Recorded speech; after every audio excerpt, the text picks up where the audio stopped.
Hey y'all, happy baby Friday. So I will wait a few seconds and see who we have coming in. As y'all come in, if you could just give a little hi over in the comments so that I know people are making it in.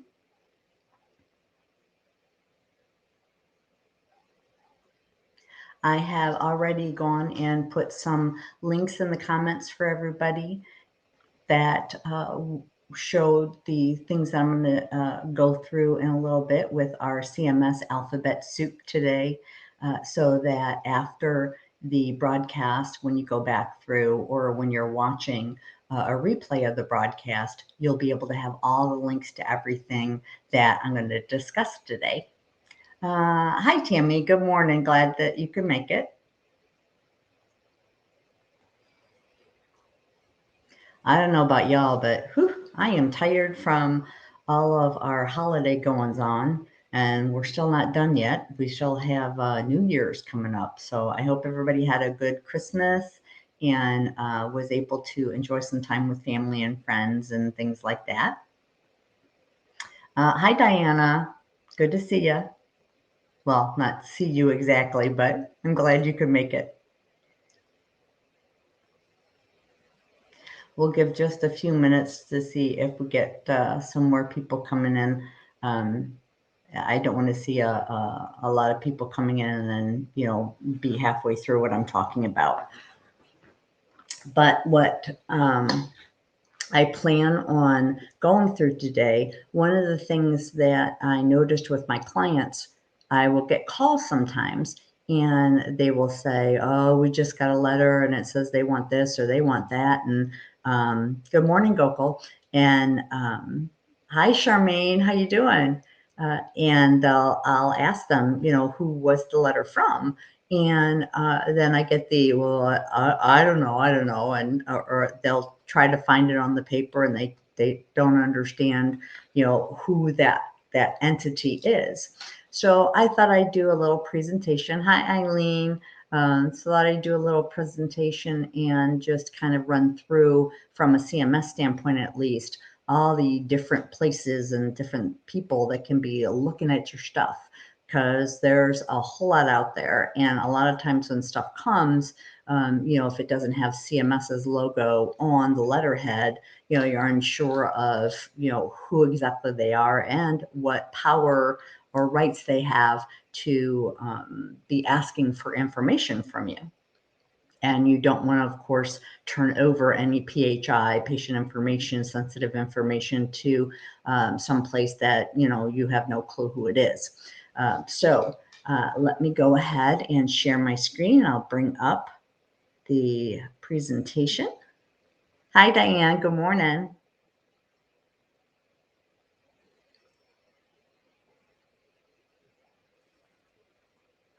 All righty. Can everybody see my screen?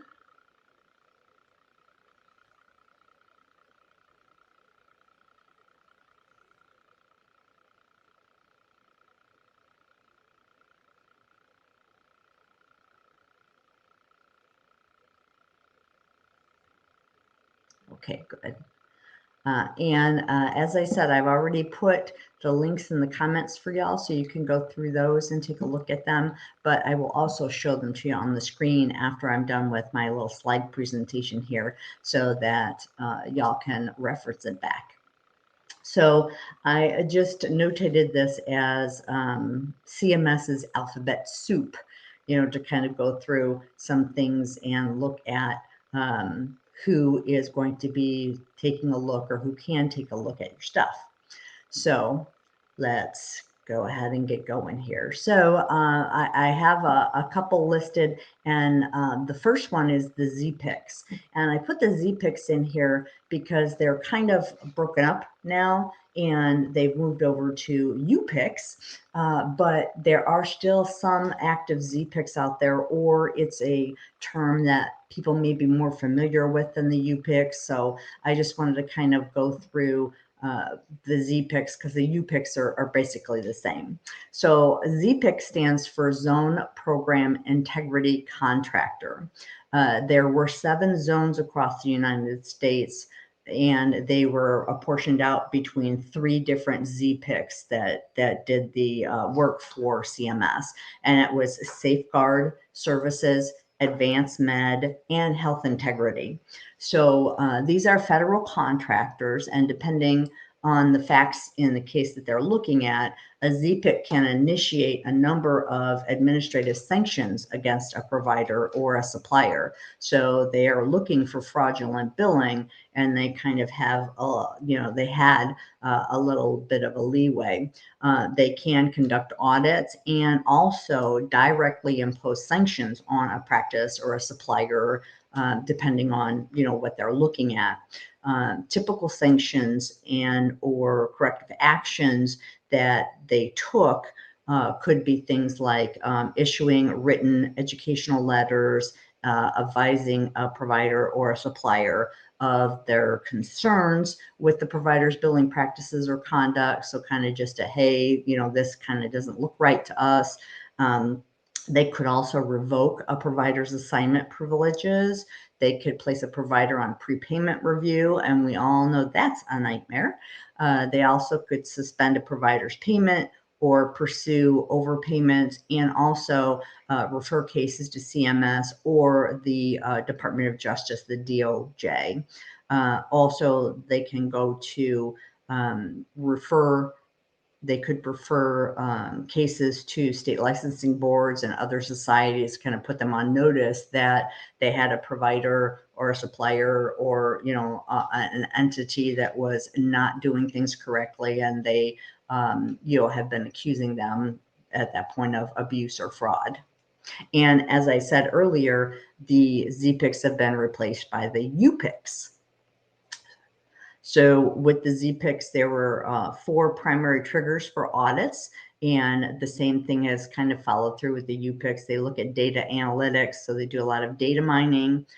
They look at benefit integrity investigations, and billing integrity investigations. They do them to identify circumstances where invasive audits are warranted. So they're going to go a little bit deeper. Usually it would involve interviewing Medicare beneficiaries and analyzing that billing data for individual providers. So they, some of the problems though, could be that, they are talking to the patients themselves, and the patients aren't experts on billing and coding. So they may not know whether certain things are,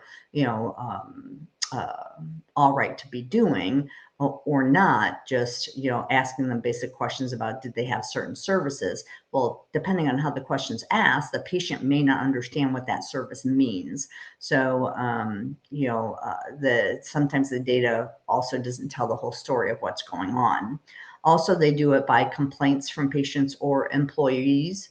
So this is where you could get employees that would, call in and say, these things are going on and I don't think they're right. And, or patients when they get their EOBs, on the backs of the envelopes and in the actual statements that they get, always says if something doesn't look right, you can call us at this 800 number, and they, would call the number, and it would turn out that it would be, like the Zpic or the RAC or, whoever could be doing investigations. So we'll get into the RACs in a little bit.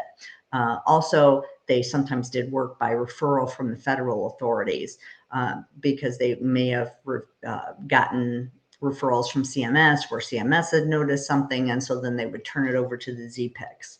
And the reason why we have all of these, mounds of different entities is because CMS says that there's just so much abuse and fraud and waste, going on, that they just can't keep track of it all, and they can't go after and look at all of it. So then they contract out to all these different places to do it for them. And the Zpics would conduct 3 different types of audits. The UPICs also do the same thing as they carried on. They could do automated Zpic audits, and those are just reviewing billing data that a provider submitted already to Medicare. So this would be retrospective. So, and these usually resulted from the data analytics rather than any kind of trigger that happened. So during one of these automated audits, personnel would just review the provider's billing data and then issue a determination. So, the office wouldn't even know anything was going on. And then they would look and send out a letter saying, we have found these things and this is what we believe, and now you owe us this much. So you have no clue at all that anything was going on, and you would just get a demand letter. Secondarily, they can do semi-automated Zpic audits. And with those, the personnel would review the billing data just as before. And then they would also then ask the provider for some additional documentation. So if orders or things like that were, of course, would not show in a claims data review. So if they wanted to make sure that there were orders for all of these things, they would go back then to the provider or supplier and then seek that information out. And then also the complex audits are the third type. And with those, that's when they are doing documentation requests, and they may do in-person interviews and on-site reviews and things like that. So a lot of these would come off of verified complaints or verified referrals from the federal authorities. So they look at, more pervasive kind of issues when there's something more serious going on. And now, as I said, the Zpics have now turned into UPICs, which is Unified Program Integrity Contractors. Once again, federal contractors, they're doing the same thing that the Zpics were doing, just with a different name, looking for fraudulent billing, conducting audits, imposing sanctions. They can do all the same things, but they added in there that the UPICs now can also assist physicians or other providers that are victims of identity theft. So if a provider thinks, or a physician thinks, that someone is submitting claims under their NPI number, things like that, then they could contact the UPIC for help. Because even though someone else is doing it, that physician is still on the line for paybacks and, any other things that would go along with that, because from a CMS standpoint, they have no idea that it's not that personal physician or provider that is sending that information, because they're just going off the claim form. There are 5 geographical jurisdictions in the United States for the UPICs. They have, and I have them each on a slide so that you can take a look and see how they're apportioned out. So what does fall under their purview? So what can they look at? Are things from Medicare Part A, Medicare Part B, DME or durable medical equipment, and the HH&H, home health and hospice services, Medicaid, and then the MedMed or the Medi, depending on how you like to abbreviate it, for Medicare and Medicaid data matching for patients that are dual eligible. So now here are the different jurisdictions. So they have a Western jurisdiction, so it's UPIC-W. And that's Clarent Integrity Solutions. I put their information here on the slide for you, which gives their mailing address, their website and phone numbers. And then at the bottom, I showed you which states fall under Western. So that would be Alaska, Arizona, California, Hawaii. You can see there on your screen what they are. And then we have the UPIC Southwest, or UPIC SW, and that is also Clarent. They're with out of Dallas, whereas the first one for the Western jurisdiction is out of Maryland. So sometimes it's the same entity. They have multiple different jurisdictions, and they will have different information depending on what jurisdiction they're in as to how to get a hold of them.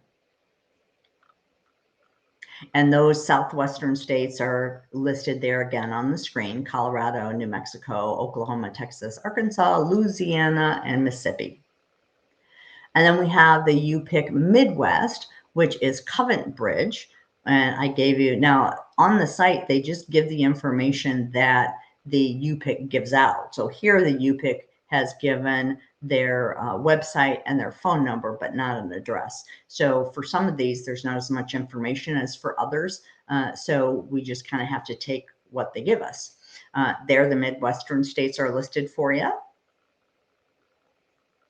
And then the Northeastern UPIC, UPIC NE, and that is Safeguard Services, and listing of the Northeastern states there at the bottom for you. And then we have the UPIC Southeast, which is also Safeguard Services, but here they're out of Florida as their address. And it gives the Southeastern states at the bottom.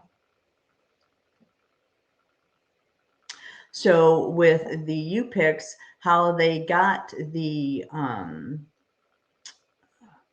power, so to speak, that they have, if you go to the Medicare Program Integrity Manual and you want to look in Chapter 4, and it lists out what these things are. It's section 4.12. So in that section, it indicates that the looking at this, the thing about the UPICs that can be so serious is what it allows them to do from Chapter 4 of the Integrity Manual. When you look at it here on the screen, you can see that the UPICs then enter all the data from all of the cases and all their findings and all of the communications that they're having. It goes into the UCM system, or a Unified Case Management System. And what they can put in there, and what they do put in there, is the fraud, waste, and abuse data analysis projects, what leads they have, investigations initiated by the UPIC, administrative actions that they took. So are they on pre or post payment reviews, and requests for information. So the data then, once it goes into the system, it gets accessed by the UPICs, the National Benefit Integrity Medicare Drug Integrity Contractors, the Railroad Retirement Board, CMS contractors, the MACs, the Medical Review Units, CMS, the FBI, the DOJ, HHS, and any other federal and state agency that has dealings with fraud, waste, and abuse. So once a UPIC gets a hold of someone and starts to do reviews and looks at things and maybe thinks they find something, they put it in this system. And that's why you'll see a lot of times when a practice has gotten a letter from one place, then they get that dealt with, and then all of a sudden somebody else now is looking at their stuff. Well, this is why, because it goes into this database, and the UPICs enter and update the Medicare and Medicaid FWA, or fraud, waste, and abuse data, and put it all in there so that everybody else then can go ahead and see it. So all workloads that's received or initiated by the UPIC is saved into the UCM, and it has identifying information on the potential subjects of a project, lead or investigation, as well as general information on activities performed by the UPIC to substantiate that allegation that they're making onto a practice or an entity or a specific physician or other provider. And then they also go back in and then put a summary of all of that pertinent information that's related to any activities, and then what the resolution was. So did they settle? Did they find that the UPIC was an error in what they thought? Or, so what the outcome was. And any information that was sent and received by the UPIC from the physician, provider, practice, whatever it is. Next, we have the CERT program. It's the Comprehensive Error Rate Testing Program. And that ensures that that improper payments in the Medicare fee-for-service program are not being made. And of course, we all know that they are, but they're taking a look and seeing what their error rates are to see if there's like hotbeds of kind of issues going on in certain parts of the country. What they do is they take a stratified sample of about 50,000 random claims that are submitted to Part B and A, and to the max and to the DMAX for durable medical equipment. And then they calculate what the national improper payment rate would be. And then they look at contractor specific improper payment rates and service specific improper payment rates. So they kind of drill down nationally, then by MAC, and then by specific services, so they can take a look and see if, there are a lot of PT issues going on, or there are a lot of derm issues going on. So they kind of can drill down into it and give the payers more of an idea, the max, more of an idea of where to look. So the sample of the claims are reviewed by independent medical review contractors, and they determine if they were paid properly under Medicare coverage, coding, and billing rules. So if the criteria are not met or the provider fails to respond, it's an automatic, improper payment. They mark it as wrong automatically. So if you ever do get a request from a cert, make sure it's not ignored and the records are sent, because if they're not sent, it's automatically denied wrong, looked at as improper. And then from that, they may ask for, then they're going to ask to recoup that money. So they're going to ask for a take back. Now, they also are supposed to find out if a provider was underpaid. And if the physician was underpaid, then the MAC then has to, correct that and make the payment up to where it should have been. And then after they do that, at all those 50,000 claims, then they calculate the annual medical fee for service, Medicare fee for service, improper payment rate. So that's where you see sometimes those things where they say, Medicare, you get those reports that they'll put out, and that Medicare improperly paid for, like $350 million dollars worth of services here or there. It's from these kinds of things that the cert does. So the cert's not really checking on the MAC or the DMAC necessarily. What they're doing is because they're just paying off of a 1,500 that was sent electronically. So, that's all computer to computer. Nobody's really looking at it. So the cert comes out then and actually starts to pull some of that stuff and then look at the records and see if it was submitted properly by the documentation to see if it supports it to the MAC or the DMAC. And so it kind of gives those guys kind of areas where they want to concentrate and say, we've seen a lot of improper things where documentation is really poor on these certain services. So let's go and make sure we're checking everybody out for that kind of thing. So it's just to kind of help them hone in a little better, because the improper payment rate isn't a fraud rate necessarily. It's just a measurement of payments that didn't meet the Medicare requirements. Now, with the certs, the current contractors are NCI Information Systems and the Lewin Group. So they have a review contractor and then the statisticians that do the work. So that's the differentiation that you see there. If the cert does send you a request for some documentation, some medical records, the address on your screen is where they'd be sent to. They're in Virginia. I also listed their fax and phone number here for you. And again, off of the site, it says if a provider or supplier has questions in the documentation requests or prefer that they want it in a different kind of format to see if they can exchange information a different way, they need to contact the CERT customer service line. It gives that information there. And then we have the RACs. The RACs are the recovery audit contractors. And what the RACs do is they use proprietary software programs, and they're looking for potential payment errors like duplicate claims, the mistakes that were made by the MACs, the FIs, the fiscal intermediaries. They look for medical necessity and coding errors. So the RACs also conduct medical record reviews, and they are required to have if they have the contract, they're required to employ a staff that has nurses, therapists, certified coders, and a physician medical director. So they have kind of beefed up what the RAC requirements are to hold that contract, that they really need to have the personnel that is experienced with and in medical coding and billing and clinical issues to make sure that they're making accurate determinations. The RAC reviews claims on a post-payment basis, so it's all retrospective within the past 3 years. They conduct 3 different kinds of reviews. They do the automated, the semi-automated, and the complex, like we talked about before. So basically, they're all doing the same types of reviews. It's just, I guess, CMS is saying there's like so much to go around that they can't keep track of it all.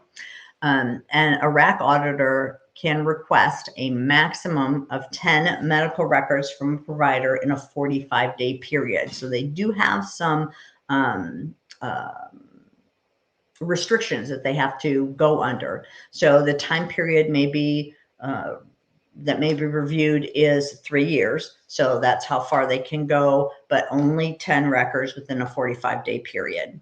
So responses are time sensitive. So just like with the certs and the others, as I was explaining, make sure that that's the first things that you're looking for in those letters and seeing what your deadlines are for time, because if you miss it, those are hard deadlines. So if you miss it, it's automatically wrong.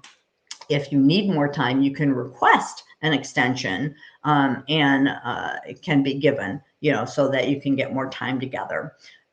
If they find that you were incorrectly paid, then they can demand recoupment. And when they give you a recoupment demand, you can, if you agree with it, you have the choice of either paying by check within 30 days, allowing recoupment from future payments. So from the next checks, they just start taking it out, or requesting a payment plan, depending on what the amount is. Now, the RACs are paid on a contingency basis for overpayments and underpayments. So if they come and look and don't find that there was an issue, then that RAC is not going to get any money for that case. So, if the RACs come and start looking at your stuff, there's a reason behind it, and they definitely are going to want to find something because they get a percentage basis off of what they get. It's based on the money from that's reimbursed or paid back to the providers. And if they have recouped money and then it is overturned on appeal, then the RACs have to pay it back. So they're not just out there going crazy saying everything is wrong because I just want to make all this money. If the money has to get paid back to the physician, like the RAC was wrong, then the RAC has to also pay that money back to CMS. So they're not totally out there gunslinging. And I also put a link here on this slide for you, but because the RACs have to ask or to get permission or from CMS on what they can actually be looking for. So they can't just come and start digging around in everything you have willy-nilly trying to find something. And there's some websites when I'm done with the slides here that I'm going to show y'all, where I'll show you where all that good information is. So for the RACs, we have 5 regions. The region 1 is under performance recovery, and the states are listed underneath there. Region 2 is cotivity. Region 3 is also cotivity. Region 4 is also cotivity, but it's cotivity government services. It used to be a different entity. And then Region 5 is for DME and home health. So they do it for the entire United States. There's no separate states for that one. If it's DME or HHE related, then it's going to be in Region 5. And then we have our MACs. Our MACs are Medicare Administrative Contractors. So they are the private healthcare insurers that pay the Medicare claims for CMS. So they have been given geographic jurisdiction to process the Part A and Part B claims and the DME claims for Medicare fee-for-service beneficiaries. So they also handle the first stage of appeals, the redetermination requests. They respond to inquiries. They also do education to providers on fee-for-service billing requirements. So like if you get those notices from whoever your local MAC is, like Noridian and things, they'll have those webinars that they put on for people, or the talk to the contractor things. That's one of the requirements as being a MAC that they have to do. And of course, they review medical records. There are 12 Part A and B MACs, and there are 4 DME MACs. In 2020, the MAC served more than 1.1 million healthcare providers, and they processed more than 1.1 billion fee-for-service claims. So 203 million of those are Part A, and 909 million, so almost a billion Part B claims were sent through the MACs in 2020. And they paid out approximately $400 billion for Medicare fee-for-service claims. The MACs run also the TPE, the Targeted Probe and Educate program. There they use data analytics. Once again, a lot of data mining going on here. And they're looking to identify providers that have high claims error rates or unusual billing practices. So they're looking for the outliers.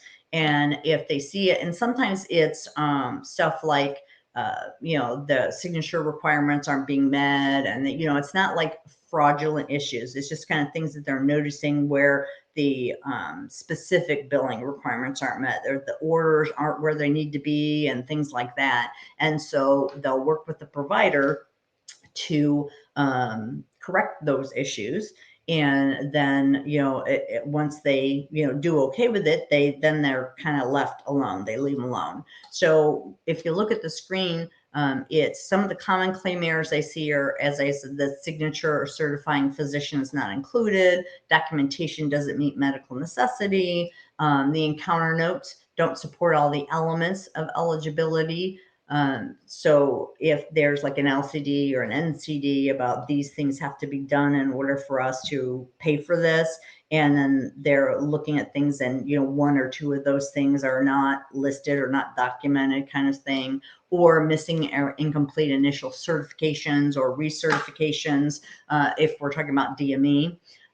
So what they'll do is, if you get chosen for the program because you're making these errors consistently, then the MAC will review some of your claims, and then they will do one-on-one sessions, and then they will give you 45 days to correct it. Then they'll look at 20 to 40 more claims, and if it's still not good, you'll go back in again, and again, they give you 3 rounds. So they give you 3 chances before they refer you to CMS for saying, okay, they're just not getting it, or they don't want to get it, or whatever the issue is. If you're found to be compliant, then they will not review that issue with you for at least another year. Now, that doesn't mean that some other issue won't come up, but on whatever you were in the TPE for, you're done. In another year, they probably will check on it just to make sure you didn't fall back again. But after that second check, after that year's passed, if everything looks good, you probably won't hear from the TPE people again. And then we have the SMRCs, which is the Supplemental Medical Review Contractors. And the SMRCs are kind of for like overflow. Again, CMS said there's a whole lot of stuff going on here. So maybe if we have a big influx of something, the RAC can't even handle it, or the UPIC can't handle it. So they kind of, use them to lower improper payment rates. All of the stuff they always say is to protect the Medicare Trust Fund. So there's money in it for when we, need it in the coming years. So they do nationwide reviews for Medicare, Medicaid, and the DME claims. And they're looking at whether they're following, once again, the coverage, coding, payment, and billing requirements. Our current SMRC is Noridian Healthcare Solutions, who also happens to be one of the MACs. And then one that I didn't put on my notice for today was HEAT. And I love that. They just, they get the coolest sounding names, right? So it's the Healthcare Fraud Prevention and Enforcement Team. And this is when you see notices and they talk about the Medicare Strike Force. The Medicare Strike Force is under HEAT. It's a joint venture between the HHS, the OIG, and the DOJ. And they do provider compliance training through the OIG. So once again, I'll take you to some links in just a minute. So they have free videos and they have podcasts and they cover major healthcare fraud and abuse laws and basic compliance program issues and things like that. So we'll take a look at those in just a second. And then this, if you don't, if it's not in your comments, if you're rewatching this and want to see it on a slide, this is a link that you're going to find like really, really helpful. And so I'm going to show it in just a second.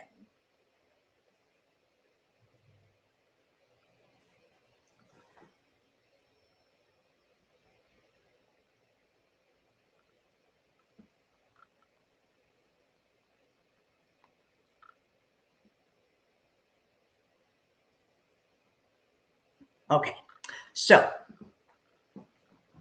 as we look over here onto the screen, so now if you look at my screen, you see that I have, this is information for one of the UPICs. And you see it's the Unified Program Integrity Contractor. So these are going to match the links that I sent y'all that are in the comments right now for you. So with the UPIC, you can see that it gives, why they were created. So it gives kind of, the Medicare spiel on that and what they look at. And then in the region here, it'll tell you this is the region and it has the covenant bridges I was saying before and what states they cover, and also Midwest and Western, because remember they had more than one, so that it just lists the information out for you. And then it gives more information on their functions and the non-functions, what they don't do. So they don't process claims. So they're like, you can't, don't call us if you don't think a claim was adjudicated correctly. That's not our, that's not our thing. So that's what one of the sites there for the UPIC looks like. And this UPIC is Noridian. Now, when we go to the next, this is going to give you information on the Cert program. So on the Cert program, you can see that once again, it gives us information here. Let me make it be the only thing. There you go. Make it a little bit bigger for you. So as you look there, you see that with the Cert program, they're talking about in November that HHS publishes the payment, the error payment rate. So that's when you can, expect to see it out and want to go look for it. And then under here, it will give a listing of, the past year's report. So you can take a look to see if the improper payment rate, is going up or down and, kind of the different things that they're looking at. Now, here is something that I found where they have a hub, and the hub is really where you want to go to find some really good information. So we're going to go to that link next. And again, these are all in your comments. So you see here the Cert Hub, it's the C3 Hub. And in there, it gives information about the cert, submitting records, claim status searches, attestation letters, sample request letters that you can see. So if you go over to the left side here, you just want to go up and down the tabs for what you want to see. So let's see if we want to look at a sample request letter. So let's say that, you don't know if you've ever gotten one of these before. So you can go, let's look at a Part B initial letter.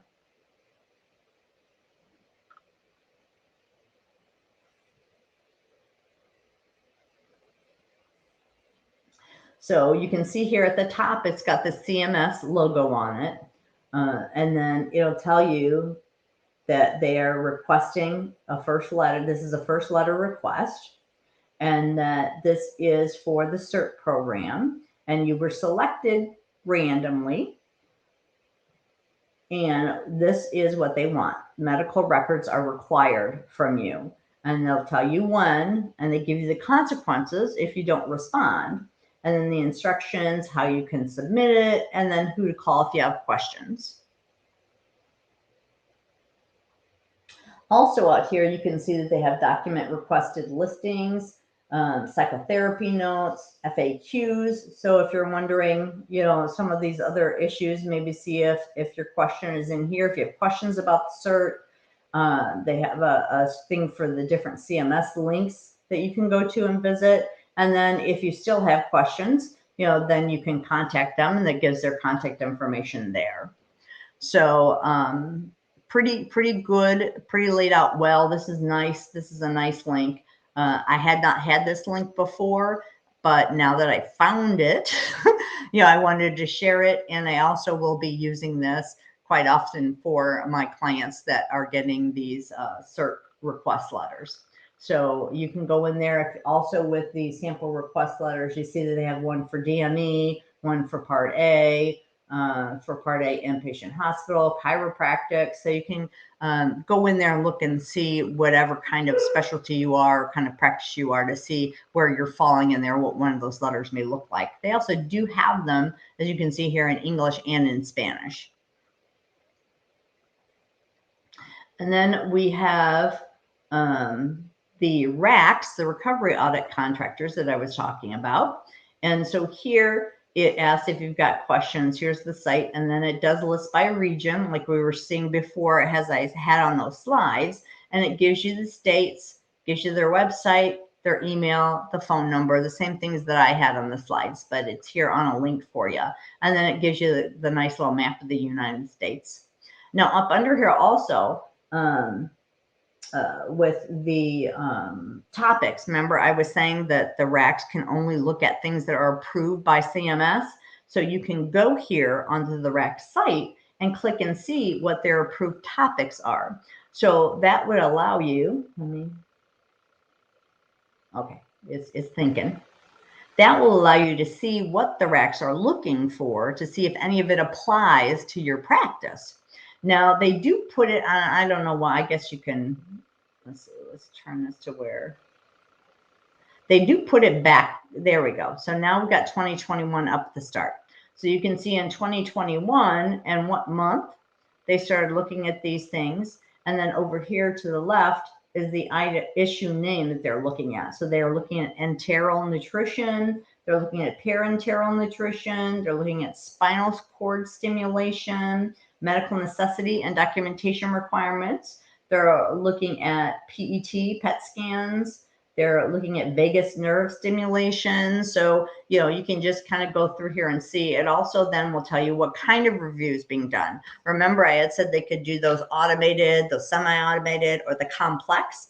So here in the next column, it will tell you what kind of review it is. So they're doing complex reviews, meaning they're going to be asking you for records. They're going to be talking and interviewing people.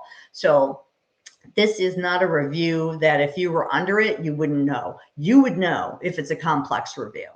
And then what kind of provider type it is. So here they're looking at DME and physician and DME supplier.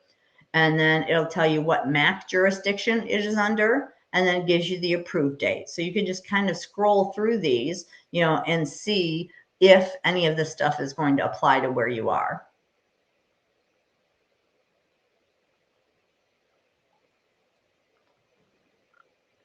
And then for the proposed topics, if you go under there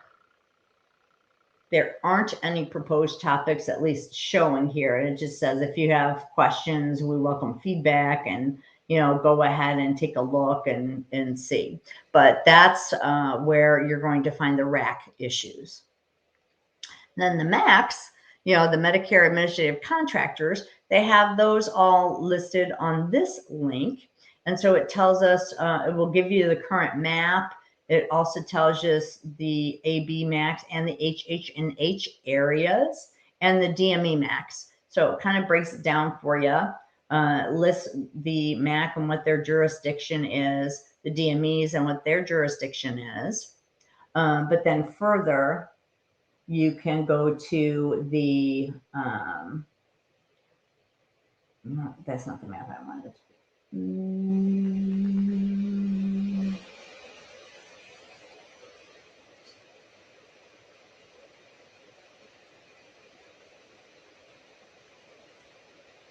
Is that the one I want? Sometimes the CMS websites are not so user-friendly all the time.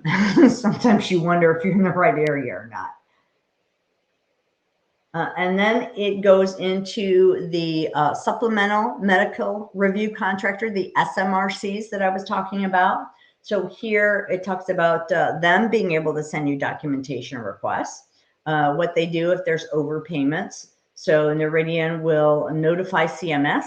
So Noridian themselves is not going to send you that request. They're going to send it on to CMS and say they've identified improper payments and non-compliance with the documentation request. And then the MAC may initiate some further claim reviews on you at that point. And then HEAT was the last one. So here's a thing for HEAT. And it's where they have the videos and the audio podcasts and things like that here. If you go down to the halfway point, it will list all files below. So the training slides, agendas, the fraud and abuse laws, anti-kickback, self-referral, you know, Stark, all that kind of good stuff. So you can go to this site and see all the stuff that they have to offer and take a look at it. So let's just open one up.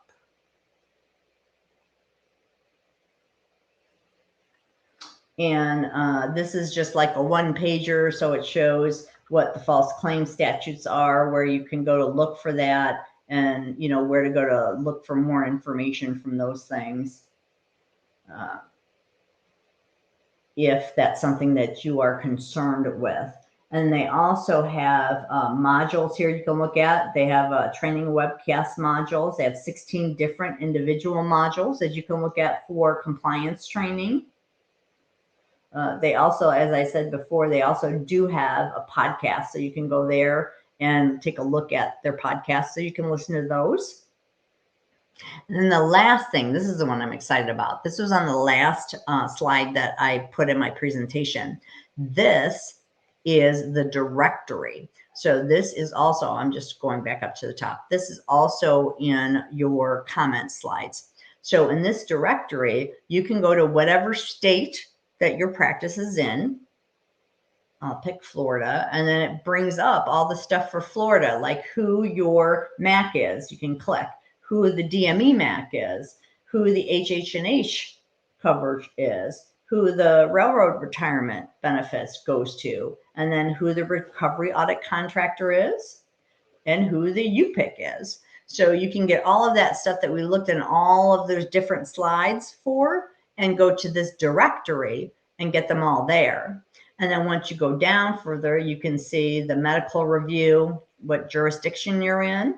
You can see the Part A and B MACs once again for your jurisdiction, which would be N there. And then the divisions that are responsible for those contractors.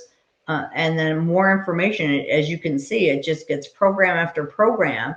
Investigation medics, division of prescription drug audits, state point of contact for the CERT program. So this is a wealth of information that is listed under here that you can go to off of that link, and then just see what your state is and just get all of that stuff in one place. It's fabulous.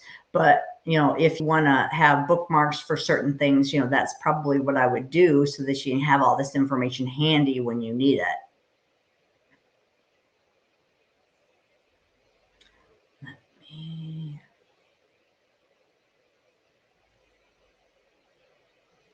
Pull this back up. Okay. All right. So does anybody at this point have any questions or comments for me? I'll give you all a few minutes to put something in the comments if you do.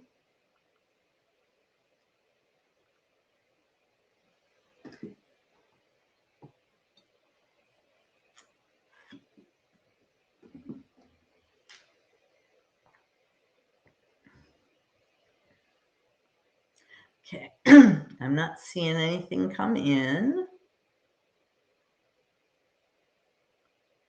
So, okay. Well, I hope that y'all found this helpful and that it will make it a little bit easier for you in case y'all ever get a letter from one of these agencies or contractors, that you understand a little bit better about what's going on and what they might be looking at, so that you can make sure you're responding correctly. If these are things that at the practice, if you don't have time, to address them because of what's going on in the practice, definitely, if you can't respond to it in the time period that you're given, you definitely want to get a hold of a consultant. You definitely want to get a hold of maybe a healthcare attorney, and make sure that what you're responding to correctly.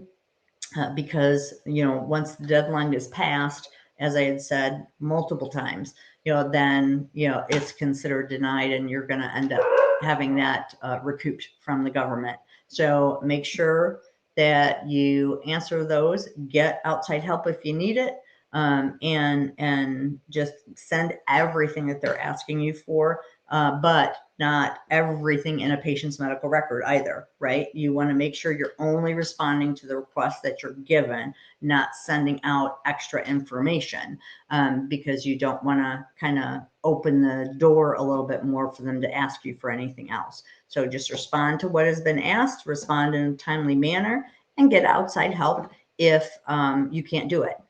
So Charmaine, great presentation. Thanks for all the valuable information. Oh, thanks.